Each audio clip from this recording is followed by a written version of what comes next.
دہائی آ گئی۔ آپ کو میں بتاؤں، حضرت ابو حفص سمرقندی فرماتے ہیں مکہ مکرمہ میں ایک شخص کا انتقال ہو گیا تھا، اور مرتے ہی اس کا چہرہ گدھے کی شکل کا بن گیا، چہرہ بدل گیا تھا۔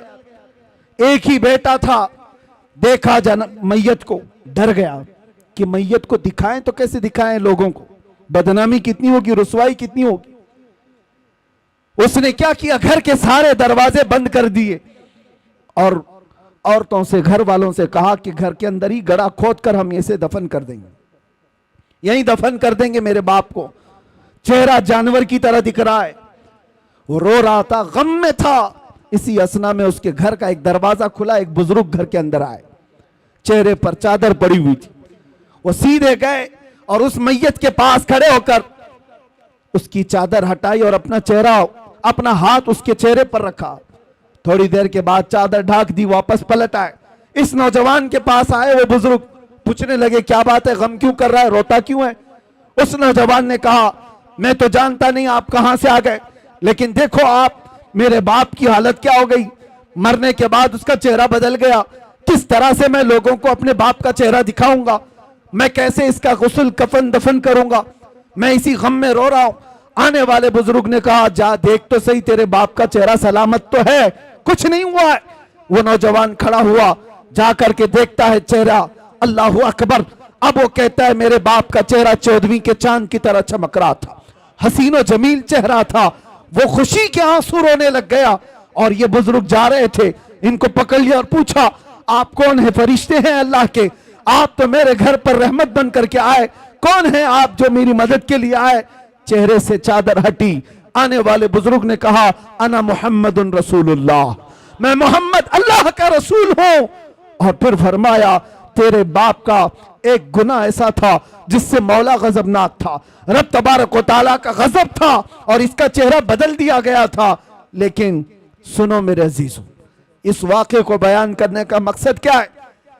میں عرض کرتا ہوں، اس لڑکے نے پوچھا میرے باپ نے ایسا کیا کیا تھا، ایسا کیا کیا تھا جس کی وجہ سے چہرہ بدل گیا؟ سنو، تاجدار کائنات کے اس غیرت مند رسول کی بات کو سنو۔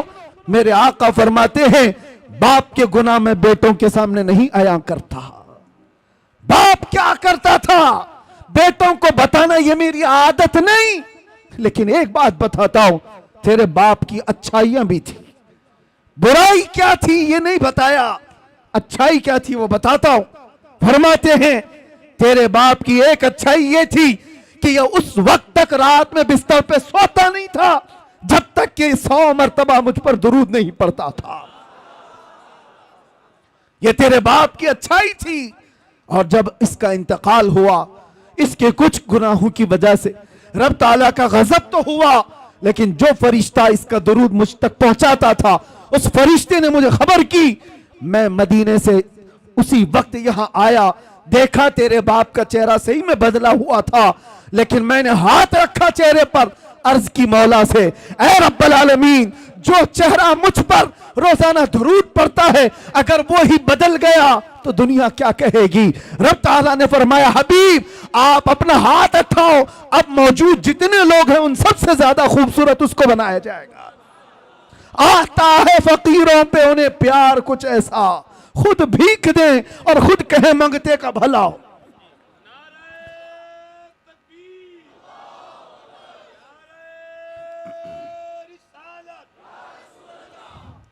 یہ بات کس لیے میں نے عرض کی؟ اس لیے کہ جس رسول کو بندہ رات کی تنہائی میں یاد کرتا ہو، اگر اس پر مصیبت آ پڑی ہو موت کے وقت، یہ دوست، یہ عیاش، یہ آوارے کوئی نہیں آتے۔ اگر تمہاری قبر میں بھی کوئی آتا ہے تو وہ آمنہ کا لال آتا ہے، نبی محترم صلی اللہ علیہ وسلم کی ذات آئے گی، تو کیوں ان کو راضی نہیں کرنا چاہتے؟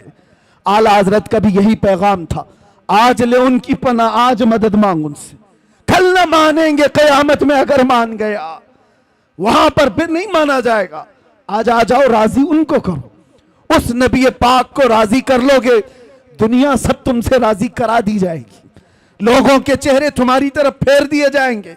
میں ایک ادنا سا کتا ہوں دربار مصطفیٰ کا، بلکہ اس میں بھی شمار ہو جائے تو قسمت کی بات ہے.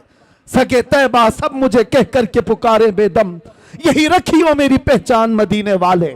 ہماری اس سے زیادہ کی اوقات بھی نہیں، لیکن میں ایک بات عرض کرتا ہوں. ہم نے لو لگائی تھی بارگاہ مصطفیٰ کی طرف، اور ہم نے سارا موضوع، سارا عنوان سمیٹ کر کے یہ طے کیا تھا کہ اب زندگی باقی ہے تو حضور پاک صلی اللہ علیہ وسلم کے ناموس کی حفاظت کے لیے ہی بولیں گے. یہ عرض کیا، عہد کیا تھا. اس کا اثر ہم دیکھتے ہیں. سال نہیں گزرے، سال 2 سال نہیں گزرے، لاکھوں کے دلوں کو اللہ نے اس طرف پھیر کر کے رکھ دیا. پتہ یہ چلا وہ اگر راضی ہے تو مولا پوری کائنات کو ایک طرف پھیر دیتا ہے. ان کو راضی کرو. اور چپے چپے پر امام احمد رضا کی بات یوں ہی نہیں پھیلائی جاتی. اعلیٰ حضرت، یہ کبھی اعلیٰ حضرت آئے یہاں پر، لیکن ابھی میں کہوں عشق محبت، عشق محبت ایک ہی جملہ آئی ہے، ایک ہی ہے. کسی بھی جگہ پر جاؤ، اعلیٰ حضرت نے اپنے پرچارک نہیں پیدا کیے تھے، ایڈورٹائزمنٹ کے لیے کوئی بہت زیادہ سرمایہ خرچہ نہیں کیا تھا، نہ ہی ان کے سپاہیوں کو دوڑا رکھا تھا، نہ سوشل میڈیا کا دور تھا. لیکن جاؤ دنیا کے جس کونے میں بھی وہ نام ضرور تمہیں ملے گا اعلیٰ حضرت. کیوں؟ اس لیے کہ زندگی بھر جس کو راضی کرنے کی کوشش کرتے رہے تو میرے مصطفیٰ کا یہ قانون ہے، جو ان کا ہوتا ہے اللہ تعالیٰ اس کی محبت ہر ایک کے دل میں پیدا کرتا ہے. اور آج اعلیٰ حضرت کو ہم یوں نہیں یاد کرتے کہ اعلیٰ حضرت نے ہمیں فتاوی رضویہ دے دیا ہے، اعلیٰ حضرت نے ہمیں یہ دے دیا وہ دے دیا ہے، بلکہ جہاں سے یاد کرتے ہیں تو یوں کہتے ہیں ڈال دی قلب میں عظمت مصطفیٰ. کیوں یاد کرتے ہیں؟ ڈال دی قلب میں عظمت مصطفیٰ سیدی اعلیٰ حضرت پہ لاکھوں صلاۃ.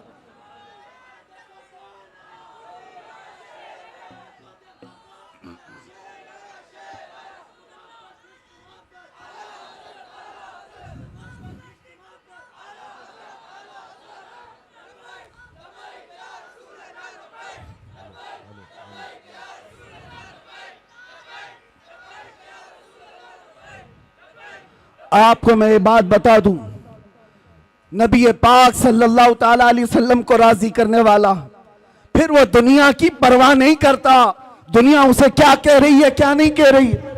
یہی تو اقبال نے کہا، دو عالم سے کرتی ہے بیگانہ دل کو. بات سمجھو، دو عالم سے کرتی ہے بیگانہ دل کو، عجب چیز ہے لذت آشنائی، عجب چیز ہے لذت آشنائی. یہ بلال حبشی کو ملی تو انہوں نے یہ نہیں دیکھا کہ ان کا رنگ کیا ہے. یہ سلمان فارسی کو ملی، انہوں نے یہ نہیں دیکھا کہ غربت کیا ہے. جس کو بھی یہ لذت آشنائی ملتی ہے وہ پھر صرف اور صرف ان کی رضا کی کوشش کرتا ہے، محبوب روٹھنے نہ پائے.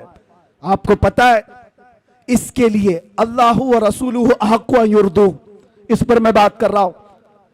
ہجرت کا موقع ہے، مشہور واقعہ آپ کو پتا ہے، غار ثور میں میرے آقا صلی اللہ علیہ وسلم صدیق اکبر کے ساتھ ہیں. ایک سانپ حضرت ابو بکر صدیق کے پاؤں میں کاٹ رہا تھا، واقعہ پتا ہے. اور اس کے بعد زہر چڑھ بھی گیا.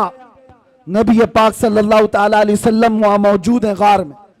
سانپ سے کٹوانا آسان بات نہیں ہے. ارے میاں اگر کاٹا بھی چپ جائے تو ہمارا جسم بے اختیاری میں ہل جاتا ہے، آپ کو ہلانے کی ضرورت نہیں. چلتے چلتے اگر کنکری چپ گئی تو آپ خود بخود ہل جاؤ گے، بیلنس بگڑ جائے گا. آپ کے اندر اختیار نہیں ہے کہ چاہ کر کے ہلوں گا، نہیں، بے اختیار ہل جاتے ہو. کانٹا بھی چبھے، سانپ کاٹ رہا ہو، زہر چڑھ رہا ہو، لیکن صدیق اکبر کے جسم میں جنبش بھی نہیں آتی، حرکت بھی نہیں آتی. وجہ کیا ہے؟ نبی پاک صلی اللہ علیہ وسلم ان کے زانوں پر سر رکھ کر آرام کر رہے. رسول کو راضی رکھنا ہے، خلل نہ ہو. اور ادھر یہ سانپ، آپ آج بھی تحقیق کر کے معلوم کر لو، سانپ کا زہر ایسا ہے کہ آدھے گھنٹے میں آدمی مر سکتا ہے. کچھ سانپ ایسے ہیں آدھے گھنٹے میں آدمی مر سکتا ہے. صدیق اکبر کو جو سانپ کاٹ رہا تھا وہ برسوں پرانا سانپ، زہر چڑھ چکا ہے، لیکن آپ کے جسم میں حرکت نہیں، آپ پاؤں تک ہلانا نہیں چاہتے. ان کو پکا معلوم ہوگا کہ یہ سانپ کا زہر اگر اوپر تک چڑھ آیا تو ابھی تھوڑی دیر کے بعد میری موت ہو جائے گی، موت ہو جائے گی، جان جانے والی ہے۔ اور رسول اللہ کو وہ نیند سے اٹھانا نہیں چاہتے۔ صدیق بلکہ غار میں جا ان پہ دے چکے، حفظ جان جو جان فروز غرر کی ہے۔ اعلیٰ حضرت کہتے پتہ ہے آپ کو میں بتاتا ہوں، مسلمان ہو تو سب سے پہلا فرض کیا ہے پتہ ہے آپ کو؟ سب سے پہلا فرض، آپ تو کہیں گے ایمان کی بات پوچھ رہا ہوں، کلمہ نہیں، سب سے پہلا فرض ہے جان بچانا، جان کی حفاظت سب سے پہلا فرض۔ پھر اس کے بعد دوسرے فرض ہے نماز یا دین کی حفاظت، یہ دوسرا فرض۔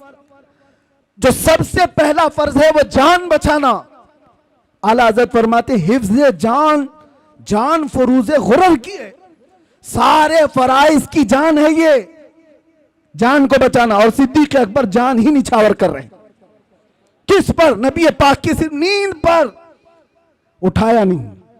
لیکن بارگاہ مصطفیٰ صلی اللہ علیہ وسلم میں جب کبھی کوئی کھڑا ہوتا ہے تو اسے پورا کا پورا لوٹا دیا جاتا ہے، یہ نہیں ہے کہ کچھ باقی رکھا جاتا۔ حضور بیدار ہوئے، دیکھا صدیق اکبر کے چہرے کو بدلا ہوا، جسم کے اندر عجیب سی کیفیت ہے۔ میرے آقا نے پوچھا کیا ہوا؟ کہا لدغت الحیۃ یا رسول اللہ، اے اللہ کے رسول سانپ کاٹ رہا ہے۔ حضور نے اپنا لعاب پاک لگایا، زہر ختم ہوا۔ واقعہ پتہ ہے، حضرت ابوبکر کہتے ہیں زندگی بھر مجھے پھر یہ پتہ ہی نہیں چلتا تھا اس پاؤں میں سانپ کاٹا تھا کہ اس پاؤں میں کاٹا تھا۔ ایک بات ہی۔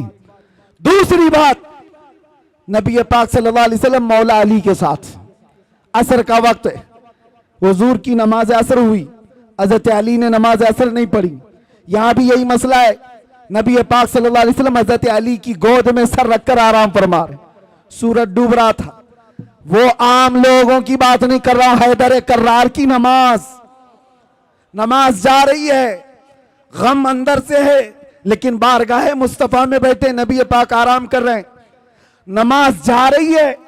مجھے بتاؤ اللہ کی عبادت اور ادھر رسول اللہ کی نیند، حضرت علی نہیں اٹھائے، سورج ڈوب گیا، عصر چلی گئی۔ اس کے بعد میرے آقا کی نیند یا میرے آقا صلی اللہ علیہ وسلم کی آنکھ کھلی تو آپ نے دیکھا حضرت علی کو روتے ہوئے، پوچھا کیا ہوا؟ عصر قضا ہوئی۔ حضور پاک نے ان کے لیے بھی کیا کیا؟ اشارہ کیا، ڈوبے ہوئے سورج کو پلٹایا۔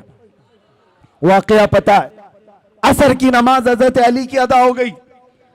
دو چیزیں میں نے آپ کے سامنے رکھا، ایک صدیق اکبر جن کو چاہیے تھا جان بچانا جو سب سے پہلا فرض ہے وہ نچھاور کر دیا، اور حضرت علی کو جو دوسرا فرض ہے نماز کی حفاظت وہ بھی چھوڑ دیا۔ کس کے لیے؟ رسول اللہ کے لیے۔ کس کے لیے؟ نبی پاک کی نیند کے لیے۔ ایک جان قربان کر رہا ہے اور ایک نماز قربان کر رہا ہے۔ اعلیٰ حضرت اب اس پر کیا کہتے ہیں سنو، صدیق بلکہ غار میں جا ان پہ دے چکے، حفظ جان جو جان فروز غرر کی ہے، مولا علی نے واری تیری نیند پر نماز، وہ بھی نماز عصر جو اعلیٰ خطر کی ہے، تو نے پھیر دی انہیں نماز، تو نے پھیر دی انہیں جان اور ان کی نماز۔ یا رسول اللہ تو نے پھیر دی ان کی جان اور انہیں نماز، پر وہ تو کر چکے جو کرنی بشر کی ہے۔ اب کیا ثابت ہوتا ہے؟ ثابت ہوا جملہ فرائض فرو ہیں، جتنے فرض ہیں یہ سب برانچ ہیں۔ فرع کا مطلب سمجھتے ہو؟ فرع کس کو کہتے ہیں؟ برانچ کو، شاخ کو۔ اصل اور فرع دو چیزیں، اصل فرض ہے اور اس کی جو شاخ ہے اس کو فرع کہتے ہیں۔ اب اعلیٰ حضرت فرما رہے ہیں یہ دونوں صحابہ صدیق اکبر کے عمل سے، مولا علی کے عمل سے یہ ثابت ہوتا ہے جتنے فرائض ہیں یہ سب برانچ ہیں، یہ سب شاخیں ہیں۔ جان بچانا یہ بھی فرض ہے، نماز کی حفاظت یہ بھی فرض ہے، لیکن یہ سارے فروع ہیں۔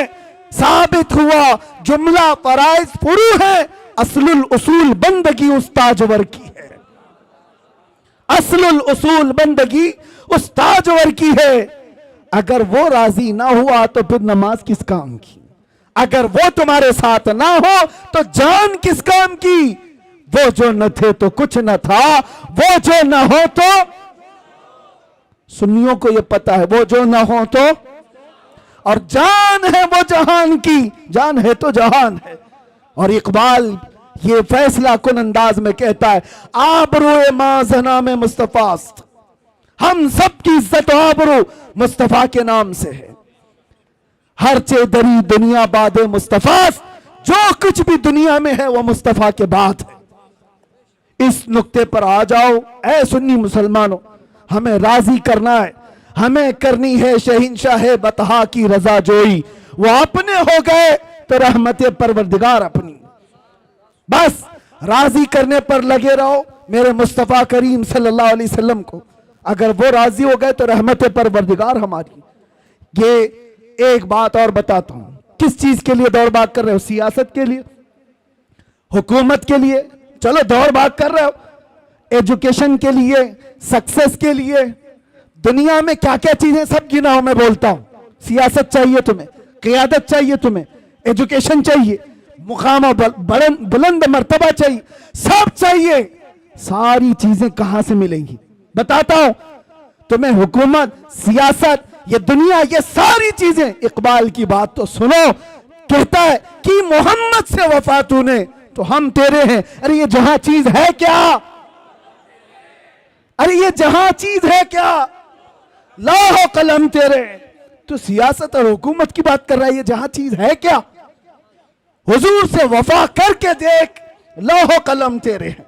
پتہ ہے حضور سے وفا کرنے والا غلام ایک عمر ابن خطاب، مصر سے ایک قاصد آیا تھا، یہ کہتا ہوا کہ دریائے نیل ہر سال سوکھ جاتا ہے، دریا آج بھی ہے وہ دریائے نیل، ہر سال سوکھ جاتا ہے۔ اور مصری لوگ کیا کرتے ہیں، ایجپشن لوگ 16 سال کی ایک نوجوان لڑکی کو دلہن بنا کر جلوس نکالتے ہیں اور اس کو ذبح کرتے ہیں، دریا میں ڈالتے ہیں، پھر پانی اوپر آ جاتا ہے۔ ہر سال بلی چلانی پڑتی تھی، ہر سال بلی چڑھائی جاتی تھی، لیکن جب اسلام آیا تو وہاں پر موجود صحابی نے یہ لکھ کر کے بھیجا، امیر المومنین اب کی بار کیا کیا جائے، ہم کیا کسی لڑکی کو ذبح کرنے کی اجازت دیں گے؟ مولا عمر ابن خطاب نے کہا نہیں، ہرگز نہیں۔ ایک خط لکھا اس صحابی رسول کو جواب، ان کو بھی جواب میں لکھا، اور ایک خط لکھا دریائے نیل کے نام پر۔ آج تک دنیا میں دیکھا ہے آپ نے کسی کو کہ کوئی دریا کو بھی خط لکھ رہا ہو؟ کوئی دریا کو بھی خط لکھ رہا ہو؟ دریا کے نام پر لکھتے ہیں عمر ابن خطاب، اے دریائے نیل، عمر ابن خطاب رسول اللہ کا غلام تجھ سے کہتا ہے اگر تو اپنی مرضی سے چلتا ہے تو ہمیں تیری کوئی حاجت نہیں، اور اگر اللہ کے حکم سے چلتا ہے تو عمر کا حکم ہے کہ ابھی چل پڑا۔ خط لکھا، صحابی رسول کو بھیج دیا، ایک خط ان کے نام تھا، ایک خط دریائے نیل کے نام پر تھا، اور حضرت عمر کا حکم تھا جو میرا خط دریائے نیل کے نام پر ہے وہ دریا میں ڈال دو۔ اللہ اکبر میرے عزیزو، یہ صرف واقعات نہیں ہے، سنو، جب یہ خط پہنچا گورنر مصر نے اپنا خط اپنے پاس رکھا، دریا کا خط لے جا کر دریائے نیل میں ڈالا جو سوکھ گیا تھا۔ تاریخ نگار بتاتے ہیں خط جیسے ہی پڑا 16 گز پانی اوپر موجیں مارتا ہوا آ گیا تھا۔ کس کی حکمرانی ہے؟ کس کی حکمرانی ہے؟ نبی کا جو ہو گیا ہر چیز اس کے قدموں کے نیچے لا دی جاتی ہے۔ اسی کو کہا ہے اقبال نے کہ ٹل نہ سکتے تھے جنگ میں اگر اڑ جاتے تھے، پاؤں شیروں کے بھی میدان سے اکھڑ جاتے تھے، حق سے سرکش ہوا کوئی تو بگڑ جاتے تھے، ارے تیغ کیا چیز ہم توپ سے بھی لڑ جاتے تھے۔ آ گیا ان لڑائی میں گر وقت نماز، قبلہ روحوں کے زمین بوس ہوئی قوم حجاز۔ اور اسی میں اقبال کہتا ہے دشت تو دشت ہے دریا بھی نہ چھوڑے ہم نے، بحر ظلمات میں دوڑا دیے گھوڑے ہم نے۔ نبی پاک صلی اللہ علیہ وسلم کا جو غلام ہوتا ہے ان سے جو وفا کیا ہے اللہ تعالیٰ ساری کائنات اس کو مسخر کر کے دے دیتا ہے۔ وہ تو صرف دریا کی ایک مثال میں نے دی، دریا کی ایک مثال دی، صحابہ کرام کے ایسے ایسے واقعات ہیں۔ حضرت سفینہ ایک جنگل میں راستہ بھٹک گئے تھے، مدینے کے قریب ایک جنگل میں راستہ بھٹک گئے، کہتے ہیں میں راستہ نہیں پا رہا تھا، اچانک ایک درندہ آ گیا، شیر منہ پھاڑے ہوئے میرے سامنے آ گیا۔ صحابی رسول ہے، سنو توجہ سے، اور شیر کو دیکھ کر کس کی ہیبت نہیں ہوتی، سب کپ کپی آ جاتی۔ حضرت سفینہ کہتے ہیں جیسے ہی وہ شیر قریب آیا میں کیا کرتا، میرے پاس نہ ہتھیار نہ بھالا نہ نیزہ کچھ نہیں، جب وہ منہ پھاڑ کر میرے پاس آیا میں نے چیخ کر کے اتنا کہا یا ابا الحارث انا مولا رسول اللہ، اے پھاڑ کھانے والے درندے میں رسول اللہ کا غلام ہوں۔ حضرت سفینہ کہتے ہیں وہ شیر سر جھکا کر میرے تلوے چاٹنے لگا اور دم ہلاتا ہلاتا راستہ دکھاتا دکھاتا مجھے مدینے تک چھوڑ کر گیا۔ ان کے جو ہو جاؤ کائنات اس کی طرف ہے، اسی لیے قرآن کیا کہتا ہے، اللہ و رسولہ احق ان یرضوہ، اللہ اور اس کے رسول اس بات کے زیادہ حقدار ہیں انہیں راضی کیا جائے۔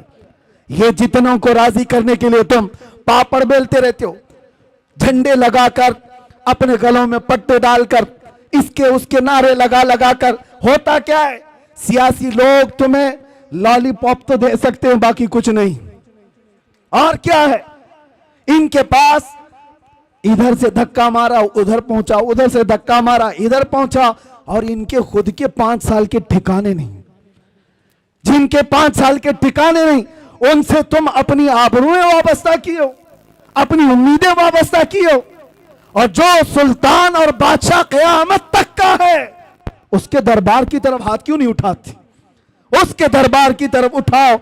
اسی لیے مارہرہ کا عظیم قلندر اپنے دور میں حضور سید العلماء جب وہ دورے کرتے تھے، ان کا بھی ایک وقت تھا جب حکومت بھی کانپ رہی تھی ان کی زبان سے نکلنے والے الفاظ اور ہزاروں کے مجمع میں ان کا اثر دیکھ کر، اور اس زمانے میں حکومت ایک ڈکٹیٹرشپ کی طرح تھی، لیڈی پرائم منسٹر ان کی طرف سے سنا گیا کہ کہا گیا میاں سید میاں آپ راجیہ سبھا کی کرسی لے لیجئے، آپ بھی پارلیمنٹ کے ممبر بن جائیے۔ تو آپ سید میاں رحمت اللہ علیہ نے فرمایا تھا جس کے پاس آیت الکرسی ہو اسے تیری کرسی کی ضرورت نہیں۔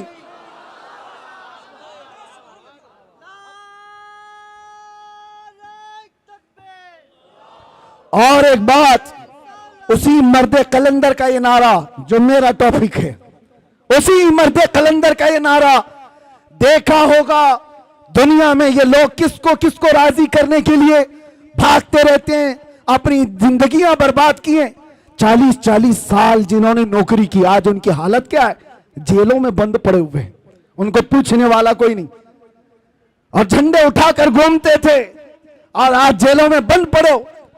میں نہیں کہتا کہ جیل میں کسی قصور کی وجہ سے گئے ہو کہ نہیں گئے ہو، لیکن کاش مصطفیٰ کے نام پر گئے ہوتے تو دنیا کا ہر چپا تمہارے لیے دعا کر رہا ہوتا۔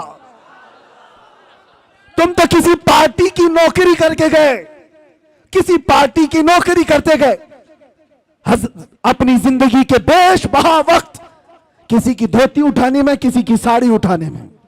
ان کا حال یہی ہے، ان کے ساتھ بیٹھا ان کو راضی کیا، ان کے ساتھ بیٹھا ان کو راضی کیا، الیکشن میں اس کی سیٹ زیادہ آ گئی در بدل لیا۔ یہ سب کرنے والوں کے انجام کیا ہوتے؟ اسی لیے سید میاں کا یہ نعرہ سنو، یہ سارے حالات دیکھ کر مارہرہ مطہرہ کے مرد قلندر کا یہ نعرہ تھا، کسی کی جے وجے کیوں پکاریں، کیا غرض ہم کو، ہمیں کافی ہے سید اپنا نعرہ یا رسول اللہ۔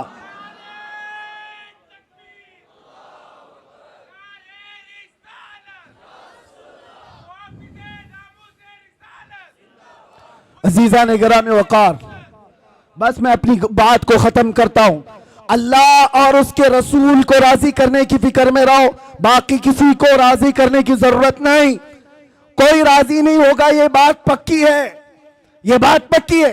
ہم سے بھی کہا جا رہا تھا، ہم سے بھی کہا گیا تھا، جب لاسٹ دن تھے ہمارے باہر آنے سے پہلے، آفر بہت سارے آئے ہیں لیکن میں اظہار نہیں کرنا چاہتا، یہ کہ آپ یہ نہیں بولیں گے اور آپ یہ بولیں گے، آپ اس طرح سے کام کریں گے، ملک کا بھی فائدہ ہوگا، اس کا بھی فائدہ ہوگا، ہم سب سمجھتے ہیں کس کا فائدہ ہوگا۔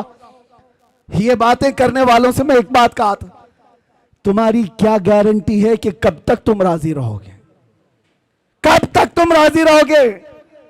آج ہم یہ بولنا چھوڑ دیں تم اس کے بعد کل لا کر کے کہو گے کہ قرآن پڑھنا بھی چھوڑ دوں، تیسرے دن بولو گے کلمہ بھی مت پڑھنا، یعنی تم کو راضی کرتے کرتے پورے کپڑے اتار دیے جائیں۔ اس لیے یاد رکھو اے مسلمانوں، دنیا کو راضی کرنے میں کبھی اپنے آپ کو بدلنے کی ضرورت نہیں، اللہ اور اس کے رسول کو راضی کرنے میں اپنا وقت لگاؤ، اور اللہ تعالیٰ ایسا مقام بناتا ہے، ایسا مقام بناتا ہے کہ تم مر کے بھی چلے جاؤ گے، نام اللہ مٹنے نہیں دیتا، نام مٹنے نہیں دیتا۔ بس یہی میرا میسج ہے کہ آج جھوم کر کے ہم یہ کہہ کر کے جائیں گے، دنیا کسی بھی طرف بلائے، دنیا کسی بھی لالچ کی طرف ہمیں پکارے، ہمیں وہ نہیں دیکھنا ہے اور نہ ان کو راضی کرنا ہے، نہ حسن کو راضی کرنا، نہ دولت کو راضی کرنا، نہ وقت کے طاقتوں کو راضی کرنا۔ بس ہمارا کیا مشن ہے؟ اپنا سب کچھ گنبد خضرا کل بھی تھا اور آج بھی ہے، میرے نبی سے میرا رشتہ کل بھی تھا اور بتلا دو گستاخ نبی کو غیرت سنی زندہ ہے، ان پہ مر مٹنے کا جذبہ کل بھی تھا اور لبیک یا رسول اللہ۔